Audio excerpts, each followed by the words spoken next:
नमस्कार, शब्द साची विंध्य के समाचार बुलेटिन में आपका स्वागत है। मैं हूं आपके साथ नियाजिया। शुरुआत करते हैं हेडलाइन से। रीवा से भोपाल और कोलकाता के लिए कल से उड़ेगा विमान, डिप्टी सीएम ने लिया जायजा। रीवा में चिकित्सकों पर हिंसा रोकने के लिए जागरूकता कार्यक्रम का आयोजन। रीवा में कार्यशाला में शिक्षकों की तकनीकी समस्याओं का हुआ समाधान। रीवा सतना इलेक्ट्रिक बस का सतना स्टेशन तक विस्तार की मांग।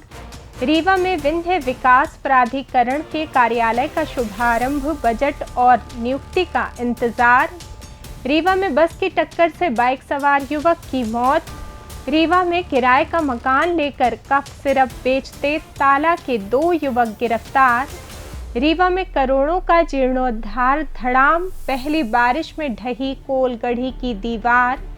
रीवा में ज़रूरतमंदों को कपड़े और सामान उपलब्ध करने चलाया जाएगा उम्मीद की अलमारी अभियान। मैहर में व्हाइट टाइगर सफारी के पास 2 बाइकों में भिड़ंत में 2 की मौत। सतना में सड़क किनारे मिला युवक का शव, परिजनों ने लगाया हत्या का आरोप। सिंगरौली में सड़क किनारे मिला युवक का शव, जांच में जुटी पुलिस। सीधी में शराब पीकर स्कूल आने वाले शिक्षक पर गिरी निलंबन की गाज। और रीवा समेत विंध्य अंचल में झमाझम बारिश के आसार, मौसम विभाग ने जारी किया अलर्ट। अब खबरें विस्तार से। विंध्य क्षेत्र के विकास को नई उड़ान देते हुए 9 अगस्त से रीवा एयरपोर्ट से भोपाल और कोलकाता के लिए 72 सीटर विमान सेवाओं का शुभारंभ होने जा रहा है। इस सौगात से विंध्य क्षेत्र अब देश के महानगर कोलकाता और राज्य की राजधानी भोपाल से सीधे हवाई मार्ग से जुड़ जाएगा। इस ऐतिहासिक शुरुआत से पूर्व उप मुख्यमंत्री राजेंद्र शुक्ल ने रीवा एयरपोर्ट पहुंचकर तैयारियों का जायजा लिया और अधिकारियों को आवश्यक दिशा निर्देश दिए। इस नई हवाई कनेक्टिविटी से क्षेत्र के व्यापार, स्वास्थ्य और पर्यटन को बड़ी गति मिलेगी। कल 9 अगस्त है, ऐतिहासिक दिन है। रीवा में हवाई सेवा की शुरुआत जो 10 नवंबर से हुई, उसके बाद 22 दिसंबर को इंदौर से जुड़ा, 10 नवंबर को दिल्ली से जुड़ा, मार्च के महीने में रायपुर से रीवा जुड़ा हवाई सेवा से, और 9 अगस्त को एक साथ भोपाल से भी जुड़ रहे हैं हम और कोलकाता से भी जुड़ रहे हैं। और हम ये कह सकते हैं कि अब हमारा रीवा और विंध्य क्षेत्र पूरे देश से कनेक्ट हो चुका है हवाई मार्ग से। श्याम शाह मेडिकल कॉलेज रीवा के ऑडिटोरियम में शनिवार को एक विशेष जागरूकता कार्यक्रम का आयोजन किया गया। ये कार्यक्रम इंडियन मेडिकल एसोसिएशन और गायनेकोलॉजी एसोसिएशन के संयुक्त तत्वावधान में हुआ। इसका मुख्य उद्देश्य चिकित्सकों पर बढ़ती हिंसा की घटनाओं को रोकना था। कार्यक्रम में डॉक्टरों को उनकी सुरक्षा के लिए उपलब्ध कानूनी प्रावधानों की जानकारी दी गई। वरिष्ठ अधिवक्ता अखंड प्रताप सिंह और मुख्यालय डीएसपी हिमाद्री पाठक ने इन कानूनी पहलुओं पर विस्तार से प्रकाश डाला। इस मौके पर संजय गांधी अस्पताल के अधीक्षक डॉक्टर राहुल मिश्रा समेत बड़ी संख्या में चिकित्सक मौजूद रहे। कार्यक्रम में हिंसा के मामलों पर तुरंत कार्रवाई और राहत के लिए एक विशेष सेल के गठन की मांग भी रखी गई, ताकि ऐसे मामलों को तत्परता से निपटाया जा सके। हमारे डॉक्टर्स आते हैं, उनको आपको सेंसिटाइज करना है, क्योंकि वो तो पीड़ित है, दुखी है, वो आपका सिस्टम नहीं जानता है। लेकिन क्योंकि अक्सर शिकायतें आती हैं कि साहब खून चढ़ गया है, खून वापस आ रहा है, सिस्टर बोल रही है कि चटनी घुमा दो, या सिस्टर जो है व्हाट्सएप में व्यस्त है, साहब देखिए कोई सुन नहीं रहा। ये अक्सर मेरे पास कंप्लेंट आती है, या बहुत गंदे तरीके से व्यवहार हो रहा है साहब। आप उसी चीज को बहुत शालीनता से, बहुत प्यार से भी बोल सकते हैं, और इसमें आपका बहुत बड़ी बचत हो जाएगी सीएम हेल्पलाइन की और वायलेंस की।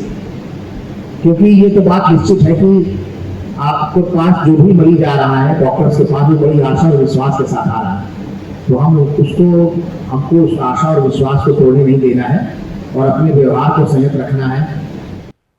शासकीय स्कूलों के शिक्षकों के लिए मारतंड क्रमांक 1 में 1 दिवसीय कार्यशाला का आयोजन किया गया। इसका मुख्य उद्देश्य छात्रों की अपार आईडी बनाने और पंजीयन में आ रही तकनीकी दिक्कतों को दूर करना था। कार्यक्रम में जिला शिक्षा अधिकारी पीएल मिश्रा और डीपीसी समेत जिले के कई शिक्षक मौजूद रहे। अधिकारियों ने अपार आईडी निर्माण और पंजीयन की पूरी प्रक्रिया पर विस्तृत मार्गदर्शन दिया। इस दौरान शिक्षकों द्वारा पूछे गए सवालों का मौके पर ही समाधान किया गया। इस पहल से शिक्षकों को छात्रों के डिजिटल पंजीकरण में काफी मदद मिलेगी। अधिकारियों ने सभी से इस कार्य को समय पर और सुचारू रूप से पूरा करने की अपील की। शिक्षकों ने इस कार्यशाला को बेहद उपयोगी और सफल बताया। नगर निगम रीवा द्वारा जल्द शुरू की जा रही इलेक्ट्रिक बस सेवा को लेकर रेलवे सांसद प्रतिनिधि राजीव खंडेलवाल ने नगर निगम आयुक्त को पत्र सौंपकर बसों का विस्तार सतना रेलवे स्टेशन तक करने की मांग की है। उन्होंने अवगत कराया कि सतना रेलवे स्टेशन से रोजाना महाराष्ट्र, गुजरात, दक्षिण भारत, बिहार, उत्तर प्रदेश, बंगाल और असम जैसे राज्यों के लिए लगभग 200 ट्रेनों का आवागमन होता है। रीवा और आसपास के क्षेत्रों से बड़ी संख्या में आम यात्री और मरीज इन प्रमुख राज्यों की ट्रेनें पकड़ने के लिए सतना जाते हैं। यदि रीवा से चलने वाली इलेक्ट्रिक बसों का अंतिम स्टॉपेज सतना रेलवे स्टेशन तक तय कर दिया जाता है तो रेल यात्रियों को आवाजाही में बेहद सुगमता होगी और उनके समय की भी बड़ी बचत होगी। रीवा में विंध्य विकास प्राधिकरण के पुनर्गठन के बाद शनिवार को सिरमौर चौराहा स्थित इसके नए कार्यालय का विधि विधान से पूजा अर्चना के साथ शुभारंभ किया गया। इस अवसर पर उप मुख्यमंत्री राजेंद्र शुक्ल, भाजपा जिला अध्यक्ष वीरेंद्र गुप्ता सहित अन्य अतिथि मौजूद रहे। प्राधिकरण के अध्यक्ष पंचूलाल प्रजापति और उपाध्यक्ष अजय सिंह पटेल ने सपरिवार उपस्थित होकर पूजा अर्चना की। बता दें कि प्राधिकरण में अध्यक्ष और उपाध्यक्ष की नियुक्ति तो हो चुकी है, लेकिन सदस्यों का मनोनयन अभी भी लंबित है। बीते वर्ष प्राधिकरण का बजट शून्य कर दिया गया था, जिससे विकास कार्य प्रभावित हुए थे। अब नए कार्यालय की शुरुआत के साथ ही क्षेत्र के विकास कार्यों के लिए आगामी बजट में पर्याप्त राशि आवंटित होने और जल्द ही सदस्यों की नियुक्ति होने की उम्मीद जताई जा रही है।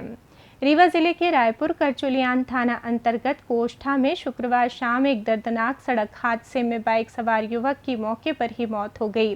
मृतक की पहचान गढ़ क्षेत्र के पूर्वा निवासी ब्रजेश विश्वकर्मा के रूप में हुई है, जो अपने रिश्तेदार के यहां 13वीं कार्यक्रम में शामिल होकर शाम को वापस लौट रहे थे। इसी दौरान कोष्ठा के पास शहडोल से बाबा धाम की ओर जा रही एक तेज रफ्तार बस ने उनकी बाइक को जोरदार टक्कर मार दी। घटना के तुरंत बाद गंभीर हालत में उन्हें संजय गांधी अस्पताल ले जाया गया, जहां डॉक्टरों ने उन्हें मृत घोषित कर दिया। पुलिस ने शव का पंचनामा कर मामला दर्ज कर लिया है और आगे की कानूनी कार्रवाई शुरू कर दी है।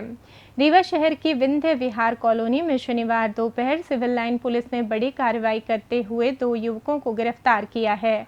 थाना प्रभारी विजय सिंह बघेल के अनुसार कबाड़ी मोहल्ले में पुलिस की लगातार सख्ती के बाद नशा तस्कर अब विंध्य विहार कॉलोनी को अपना नया ठिकाना बना रहे थे। पुलिस को इस बात की सूचना मिली थी। इसके तुरंत बाद पुलिस टीम ने मौके पर छापा मारा। पकड़े गए दोनों आरोपी मूल रूप से ताला क्षेत्र के रहने वाले हैं। वे यहां किराए का कमरा लेकर अवैध नशे का कारोबार चला रहे थे। पुलिस ने इनके पास से 40 शीशी नशीली कप सिरप जब्त की है। फिलहाल पुलिस दोनों आरोपियों को हिरासत में लेकर आगे की पूछताछ कर रही है।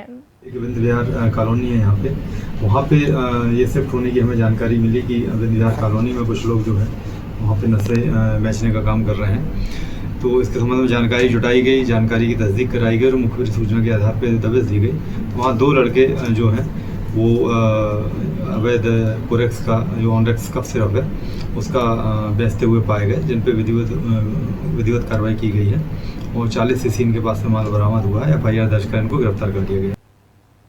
रीवा जिले के त्योंथर स्थित ऐतिहासिक कोलगढ़ी में करोड़ों रुपए की लागत से कराए जा रहे जीर्णोद्धार कार्य की गुणवत्ता की पोल पहली ही बारिश में खुल गई, जहां नवनिर्मित बाउंड्री वॉल अचानक धराशायी हो गई। गनीमत रही कि हादसे के वक्त कोई मौजूद नहीं था, जिससे बड़ा हादसा टल गया। ग्रामीणों का आरोप है कि ठेकेदार द्वारा शुरुआत से ही घटिया स्तर की गिट्टी व बालू का प्रयोग किया जा रहा है और कार्यस्थल पर लागत राशि का सूचना बोर्ड तक नहीं लगाया गया है। बता दें कि एक माह पूर्व भाजपा के पूर्व विधायक श्यामलाल द्विवेदी ने निरीक्षण के दौरान निर्माण की गुणवत्ता पर सवाल उठाते हुए रीवा कलेक्टर से जांच की मांग की थी, लेकिन अधिकारियों की अनदेखी के चलते ये हादसा हुआ, जिसके बाद अब देखना होगा कि जिम्मेदार प्रशासनिक अधिकारी ठेकेदार की इस मनमानी और भ्रष्टाचार पर क्या कड़ी कार्रवाई करते हैं।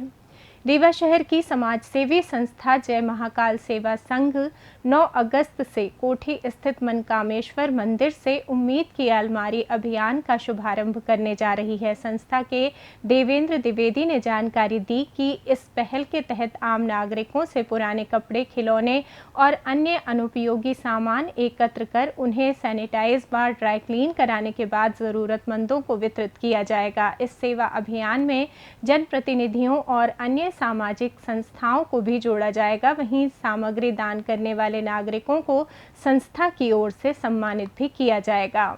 मैहर जिले के ताला थाना अंतर्गत प्रसिद्ध व्हाइट टाइगर सफारी के पास शुक्रवार दोपहर 2 तेज रफ्तार मोटरसाइकिलों में हुई भिड़ंत में दोनों बाइक सवारों की मौत हो गई। प्रत्यक्षदर्शियों के अनुसार टक्कर इतनी जोरदार थी कि 50 वर्षीय राजकुमार चिकफा की मौके पर ही सांसें थम गईं, जबकि खजुरी सुखनंदन ताला निवासी 27 वर्षीय रवि केवट गंभीर रूप से घायल हो गए। हादसे के तुरंत बाद स्थानीय लोगों और पुलिस की मदद से रवि को नाजुक हालत में रीवा के संजय गांधी चिकित्सालय में भर्ती कराया गया, जहां इलाज के दौरान उन्होंने भी दम तोड़ दिया। घटना की सूचना मिलते ही ताला थाना पुलिस ने घटनास्थल का मुआयना कर मामला दर्ज कर लिया है और दोनों मृतकों के परिजनों को सूचित करते हुए शवों को पोस्टमार्टम के लिए भेज दिया है। सतना जिले के नागौद थाना क्षेत्र अंतर्गत सिमरवारा गांव के पास शनिवार सुबह सड़क किनारे सलैया कोठार निवासी 25 वर्षीय राजा यादव का शव मिलने से इलाके में सनसनी फैल गई। धान रोपने जा रहे मजदूरों की सूचना पर पहुंची पुलिस ने शव को कब्जे में लेकर सिविल अस्पताल की मोर्चरी में रखवाया है। मृतक के परिजनों का आरोप है कि राजा कुछ लोगों के साथ पिकअप वाहन से सिंहपुर गया था, जहां उसके साथ बेरहमी से मारपीट की गई और बाद में शव को सिमरवारा के पास फेंक दिया गया। शव पर चोट के निशान होने का दावा किया जा रहा है। फिलहाल नागौद पुलिस ने मामला दर्ज कर जांच शुरू कर दी है और पोस्टमार्टम रिपोर्ट आने के बाद मौत की वास्तविक वजह स्पष्ट होने की बात कही है। सिंगरौली जिले में शनिवार सुबह सरई थाना क्षेत्र अंतर्गत झुरही सरई मुख्य मार्ग पर कन्नई ग्राम पंचायत भवन के पास एक 25 वर्षीय युवक का शव मिलने से इलाके में सनसनी फैल गई। मृतक की पहचान पोखरी टोला निवासी सीता प्रसाद सिंह के रूप में हुई है, जो शुक्रवार शाम घर से निकला था और रात भर वापस नहीं लौटा था। प्रारंभिक निरीक्षण में मृतक के शरीर पर कोई बाहरी चोट के निशान नहीं पाए गए हैं, लेकिन ग्रामीणों ने हत्या कर शव फेंके जाने की आशंका जताई है। घटना की सूचना मिलते ही पुलिस और एफएसएल की टीम ने मौके पर पहुंचकर साक्ष्य जुटाए हैं। मौत की सही वजह का खुलासा पोस्टमार्टम रिपोर्ट आने के बाद ही हो सकेगा। फिलहाल पुलिस हर संभावित पहलू को ध्यान में रखकर मामले की विस्तृत जांच कर रही है। सीधी जिले में डिहुली नंबर 4 के प्राथमिक विद्यालय के शिक्षक दिनेश प्रसाद कोल को शराब के नशे में स्कूल आने, परिसर में शराब रखने और गंभीर अनुशासनहीनता के आरोप में कलेक्टर विकास मिश्रा द्वारा तत्काल प्रभाव से निलंबित कर दिया गया है। ये कार्रवाई एक ग्रामीण द्वारा बनाए गए वीडियो के सामने आने और जनसंपर्क विभाग की जांच के बाद की गई। जांच के दौरान शिक्षक स्कूल में सोते हुए मिले। दर्ज 28 में से केवल 9 बच्चे उपस्थित पाए गए और बच्चों की पढ़ाई का स्तर भी बेहद निराशाजनक रहा। प्रशासन द्वारा इसे गंभीर कदाचार मानते हुए शुक्रवार रात निलंबन आदेश जारी किया गया, जिसके तहत निलंबन अवधि के दौरान शिक्षक का मुख्यालय सिहावल जनपद पंचायत तय किया गया है।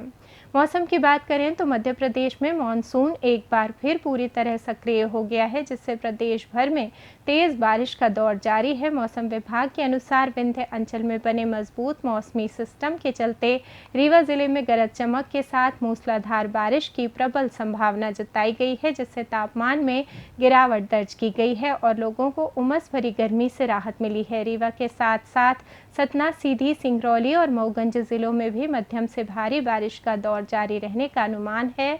प्रशासन ने जल भराव वाले इलाकों में सतर्कता बरतने की अपील की है। वहीं लगातार हो रही इस बारिश से किसानों के चेहरे खिल गए हैं और फसलों को बड़ी संजीवनी मिली है।